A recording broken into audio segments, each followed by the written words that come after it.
हमारे मन में गंदे विचार क्यों आते हैं?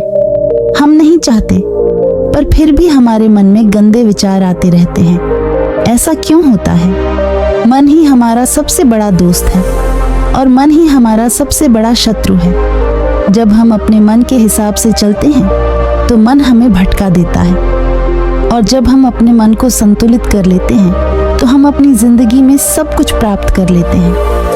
हम हमारे मन में आने वाले गंदे विचारों को रोकने की कोशिश करते हैं, पर जितना हम रोकते हैं उतने यह विचार हमारे अंदर प्रवेश करते जाते हैं। आप जिस चीज से जितना दूर भागोगे उतनी ही वह चीज आपको अपने पास आएगी। इसीलिए उस चीज से भागो मत, उस पर संतुलन कायम करो। एक बार एक युवक गौतम बुद्ध के पास आया और गौतम बुद्ध से बोला कि हे बुद्ध, मेरे मन में इतने गंदे विचार क्यों आते हैं?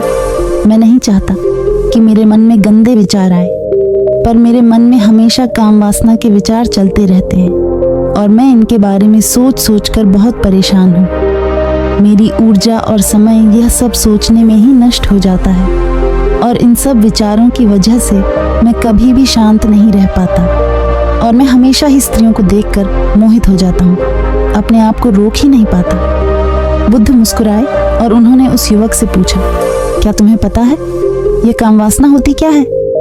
फिर लड़के ने उत्तर दिया और कहा, बुद्ध, मैं यह तो नहीं जानता कि काम वासना होती क्या है, पर हाँ, ये जो भी है बहुत बुरी चीज है। फिर बुद्ध ने उस युवक से कहा कि सबसे पहले तो तुम यह समझना है कि प्राकृतिक रूप से जो भी चीज हमारे अंदर है वह बुरी नहीं है। हमारे जीवन में उसकी कुछ ना कुछ जरूरत है। वासना कोई बुरी बात नहीं है, ये तो हमारे मन की एक भावना है जो हमें किसी न किसी चीज की कमी का एहसास करवाती है और फिर हम उस चीज को पाने के लिए उस चीज की तरफ आकर्षित हो जाते हैं। जैसे अगर तुम्हारे पास धन की कमी है तो तुम में धन पाने की वासना उत्पन्न हो जाएगी।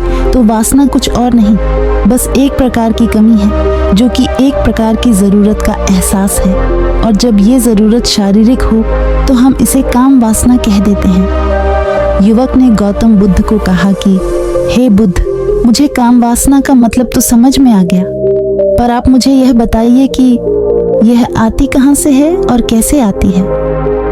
तब गौतम बुद्ध ने कहा कि काम वासना कहीं से आती नहीं है, ये तो हमारे अंदर ही होती है और इसका होना तो जरूरी भी है, तभी तो मानव जाति का विस्तार होगा।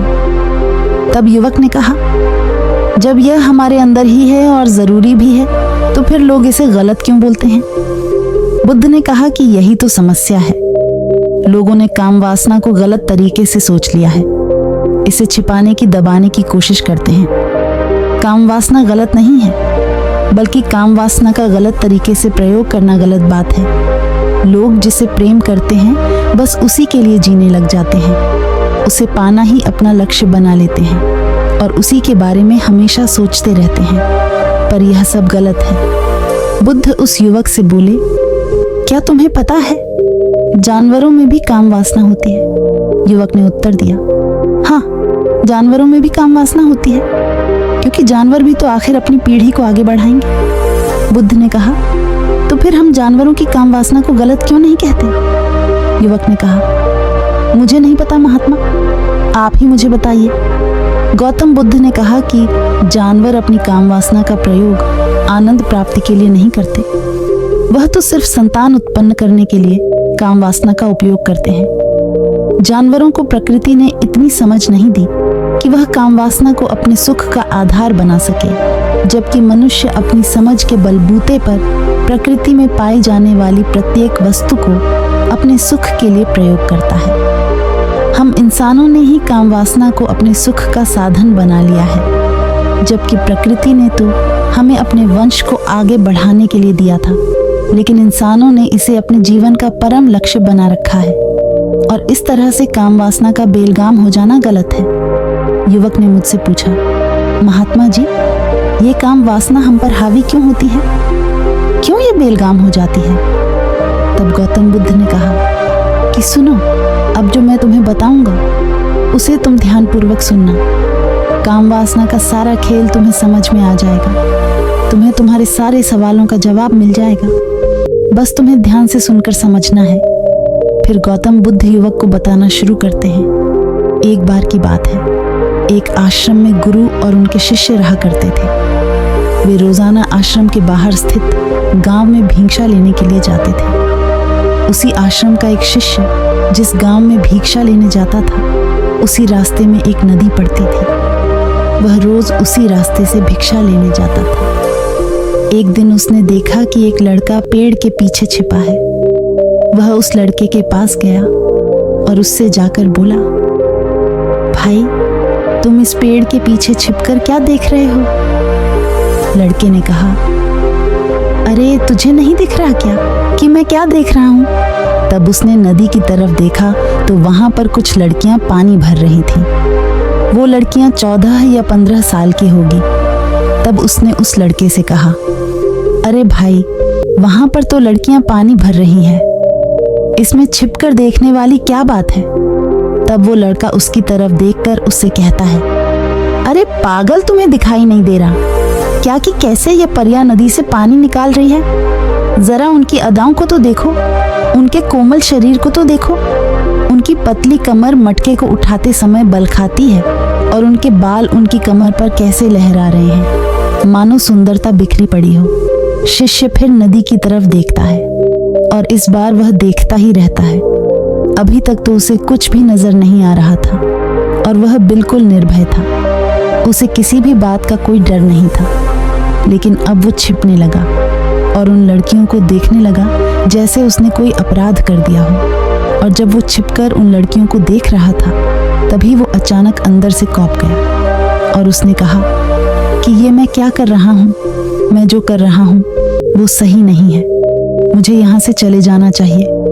और फिर वह जल्दी से वहां से चला गया। वो आश्रम पहुंच जाता है। आश्रम जाकर वो अपने कार्यों में लग गया। लेकिन जो अभी वह देखकर आया था, वही उसकी आंखों के सामने बार बार आ रहा था। उसके मन में वही दृश्य चल रहा था। उसका मन वही सब कुछ देखने के लिए लड़ाई कर रहा था। उसका किसी भी काम में मन नहीं लग रहा था। सुबह होते ही वह रोज जल्दी ही भिक्षा के लिए आश्रम से निकल जाता और उस नदी के पास वाले पेड़ी के पास जाता, जहां पर वह लड़का पहले से मौजूद रहता था। वो उसके साथ मिलकर लड़कियों को छुप छुप कर देखता था। अब वह भी रोज ऐसा करने लग गया। यह उसका रोज का काम हो गया। अब उस शिष्य का मन किसी भी काम में नहीं लगता था। वो हमेशा ही किसी न किसी प्रकार के विचार में उलझा रहता। वो आश्रम के कार्यों को भी ठीक ढंग से नहीं कर रहा था। न वो ठीक से सो पाता था, न वो ठीक से खाना खा पाता था। उसका मन बेचैन सा रहता था। उसका मन बार बार उन लड़कियों के सौंदर्य को देखने के लिए लालायित होता था। जब गुरु भिक्षा देते, तब भी उसका मन कहीं और विचारों में खोया रहता था। गुरु ने अपने शिष्य की इन हरकतों को भांप लिया था। तब एक दिन गुरु ने शिष्य को अपने पास बुलाया और कहा कि आज से मैं भी तुम्हारे साथ भिक्षा मांगने चलूंगा। तुम और मैं साथ साथ भिक्षा मांगने चलेंगे। तभी शिष्य ने गुरु को मना करते हुए बोला, नहीं गुरुदेव, आप परेशान क्यों हो रहे हो? मैं अकेले ही ठीक से भिक्षा मांग सकता हूँ। गुरु ने शिष्य से कहा कि ठीक है, तुम अकेले ही भिक्षा मांगने जाओ। शिष्य तुरंत वहां से भिक्षा मांगने के लिए निकल गया। शिष्य के जाने के बाद गुरु भी आश्रम से निकल गए और शिष्य का पीछा करने लगे कि वो कहाँ जाता है, किससे मिलता है। ये सब देखने के लिए उसके पीछे पीछे चलने लगे। थोड़ी दूर जाने के बाद गुरु ने देखा कि उनका शिष्य एक लड़के के साथ एक पेड़ के पीछे अपराधी की तरह छिपा हुआ है और छिपकर कुछ देख रहा था। गुरु भी अपने शिष्य के पीछे जाकर खड़े हो गए कि आखिर उनका शिष्य क्या देख रहा है, जिसे देखने के लिए वो पेड़ के पीछे अपराधियों की तरह छिपा पड़ा है। गुरु ने देखा कि उनका शिष्य पेड़ के पीछे छुपकर लड़कियों को देख रहा था, जो कि नदी से पानी भर रही थी। तभी गुरु ने शिष्य से कहा कि तुम क्या देख रहे हो? क्या तुम लड़कियों से भी भिक्षा लोगे? अपने गुरु की आवाज सुनकर वह घबरा गया और उसके पसीने छूटने लगे। वह थर थर कांपने लगा, जैसे किसी चोर को चोरी करते समय रंगे हाथों पकड़ लिया हो। शिष्य की हालत खराब हो गई। वो कुछ भी नहीं बोल रहा था। दूसरा लड़का जो शिष्य के साथ था, वहां से भाग गया उसके मुंह से कुछ टूटे फूटे शब्द भी बाहर नहीं निकल रहे थे। वो अपने गुरु से नजरें भी नहीं मिला पा रहा था। गुरु ने शिष्य की तरफ देखा और कहा कि मेरा शिष्य तो निर्भय था, उसे तो किसी भी चीज का डर नहीं था, लेकिन ये क्या, तुम तो डर के मारे कांप रहे हो। शिष्य ने गुरु से कहा कि मुझे माफ कर दो गुरुदेव, मेरा इसमें कोई दोष नहीं है। उस लड़के ने मुझे बहका दिया था, लेकिन आपसे मैं वादा करता हूँ कि आज के बाद मैं ऐसा कभी दोबारा नहीं करूँगा, मुझे माफ कर दो। गुरुदेव ने शिष्य से कहा कि कोई बात नहीं, पर इस बात का तुम ध्यान रखना कि हम जैसी संगति करते हैं वैसा ही फल हमें प्राप्त होता है। हम जैसी संगति करते हैं उसके विचार हमारे अंदर प्रवेश करते हैं। इसीलिए अच्छी संगति करो जिससे तुम्हारे अंदर अच्छे विचारों का प्रवेश हो। फिर गुरु और शिष्य आश्रम लौट आए और फिर से शिष्य आश्रम के कार्यों पर ध्यान देने लगा। उसने उस रास्ते को छोड़ दिया और दूसरे रास्ते से जाने लगा। वो अपने काम को ध्यान से करता, लेकिन धीरे धीरे उसके अंदर क्रोध उत्पन्न हो गया और फिर वो दूसरे शिष्य पर क्रोध करने लगा और बेचैन रहने लग गया। अब वो सही समय पर भोजन भी नहीं करता था, वो भोजन भी बहुत कम खाता था। एक रात गुरु शिष्य के पास आए और उससे बोले कि तुमने मुझसे वादा किया था कि तुम अपने मन को नियंत्रण में रखोगे, और अब तक तुमने कितनी बार अपना वादा तोड़ा है। यह सुनकर शिष्य अपने गुरु के चरणों में गिर गया और रोने लगा। रोते रोते ही उसने गुरु से कहा कि गुरुदेव, मैं कई बार अपना वादा तोड़ चुका हूँ, फिर वादा कर लेता हूँ, लेकिन हर बार मैं अपना वादा तोड़ देता हूँ। मेरा मन मेरे नियंत्रण में है ही नहीं। मैं बहुत कोशिश करता हूँ कि मैं अपने मन से सारे बुरे विचारों को निकाल दूँ, लेकिन मैं चाहकर भी ऐसा नहीं कर पा रहा हूँ। फिर गुरु ने शिष्य को कहा कि चलो मेरे साथ। गुरु शिष्य को आश्रम के बगीचे में लेकर गए और किसी से कहा कि देखो, यहाँ पर कुछ नालियाँ बनी हुई है जिससे नदी का पानी इन पौधों तक आ रहा है और यह पानी निरंतर बहाव से बह रहा है। क्या तुम इस पानी के बहाव को रोक सकते हो? शिष्य ने कहा कि हाँ गुरुदेव, मैं इस पानी के बहाव को रोक सकता हूँ। फिर शिष्य ने मिट्टी उठाकर उस नाली के छोर पर डाल दी। वो पानी थोड़ी देर के लिए रुक गया और फिर थोड़ी देर बाद उस रेत के ऊपर से पानी बहने लगा। गुरु ने शिष्य से कहा, अरे ये क्या, ये तो पानी रुका ही नहीं। फिर शिष्य ने कुछ कंकड़ पत्थर उठाकर उस नाली में डाल दिए और फिर थोड़ी देर के लिए पानी रुक गया, लेकिन फिर थोड़ी देर बाद ही उन कंकड़ पत्थर के ऊपर से पानी निकल आया। फिर गुरु ने कहा कि शिष्य, यह क्या हुआ? पानी तो फिर से बह गया। तुम तो बोल रहे थे कि तुम इसे रोक दोगे। क्या हम किसी काम को रोकना चाहे तो क्या हम उसे रोक नहीं सकते? तब शिष्य ने कहा, कोई बात नहीं गुरुदेव, मैं इस पानी को आपको रोक के दिखाऊंगा। वह फिर से एक बड़ा सा पत्थर लेकर आया और उसे नाली पर डाल दिया और पानी रुक गया। तब गुरु से कहा कि देखो गुरुदेव, मैंने कहा था ना कि पानी को मैं रोक दूंगा। मैंने पानी को रोक दिखाया, आपकी बात मैंने पूरी कर दी। गुरु मुस्कुराए और बोले, अच्छा जरा ध्यान से देखो, पानी रुक गया। क्या वो तो पीछे की नाली तोड़कर बाहर आ गया और अगल बगल से बह रहा है। और ध्यान से देखो, इस पत्थर की आगे भी आ गया है और ये पानी अपना रास्ता बदलकर फिर से आगे की तरफ बह जाएगा। और फिर थोड़ी देर बाद ऐसा ही हुआ। फिर गुरु ने शिष्य को समझाया कि तुम्हारे साथ भी तो ऐसा ही चल रहा है। तुम बार बार प्रयास कर रहे हो, बड़े से बड़ा प्रयास कर रहे हो, पर हर बार तुम्हारा प्रयास टूट रहा है और यह हमेशा टूटता ही रहेगा। तुम कितना भी बड़ा पत्थर रख लो, लेकिन पानी तो अपना रास्ता बना ही लेगा। यह सब देखकर शिष्य ने गुरु से कहा कि हे गुरुदेव, क्या कोई तरीका नहीं है जिससे मैं अपने मन के गंदे विचारों से बाहर निकल सकूं और यह मेरे मन में आए नहीं? गुरु शिष्य को एक नदी के पास ले गए जहां से उस बगीचे में पानी नहीं आ रहा था। गुरु ने शिष्य से कहा, वो पानी इसी नदी से जा रहा है। अगर हम यहीं से उस रास्ते को बंद कर दें जहां से पानी बगीचे में जा रहा है, तब क्या हम पानी को रोक नहीं सकते? शिष्य ने कहा कि हाँ गुरुदेव, अवश्य ऐसा हो सकता है। मैं इस पानी को यहीं से बंद कर देता हूँ तब आगे की नाली में पानी जाएगा ही नहीं और फिर बगीचे में भी पानी जाएगा ही नहीं। शिष्य ने फिर से नदी से जाने वाले पानी के रास्ते को बहुत मेहनत करके पत्थर और मिट्टी डाल डालकर बंद कर दिया और गुरु से कहा कि गुरुदेव, मैंने पानी को बंद कर दिया है, अब यह पानी बगीचे में जाएगा ही नहीं। तब गुरु ने कहा कि शिष्य, अगर पानी बगीचे में नहीं जाएगा तो पेड़ पौधों को पानी कहाँ से मिलेगा? उन पेड़ पौधों को तो पानी की आवश्यकता है और उन पेड़ पौधों में कुछ पेड़ पौधे तो ऐसे हैं जिनको रोज पानी की आवश्यकता है, वह तो मुरझाकर मर ही जाएंगे, उनका क्या होगा? पानी तो हमें खोलना ही होगा। शिष्य ने गुरु की बात सुनकर वापस नदी से जाने वाले पानी का रास्ता खोल दिया। तब गुरु ने शिष्य से पूछा, शिष्य, अगर हम इस नदी के पूरे पानी को बगीचे की तरफ मोड़ दें तो क्या होगा? तब शिष्य ने जवाब दिया कि गुरुदेव, वहां पर जितने भी पेड़ पौधे हैं वो गल कर नष्ट हो जाएंगे और वहां पर कुछ नहीं बचेगा। फिर गुरु मुस्कुराए और बोले, तुम इस बात को समझो कि हमें किसी भी चीज को रोकना नहीं है, बस हमें हमेशा संतुलन बनाए रखना है।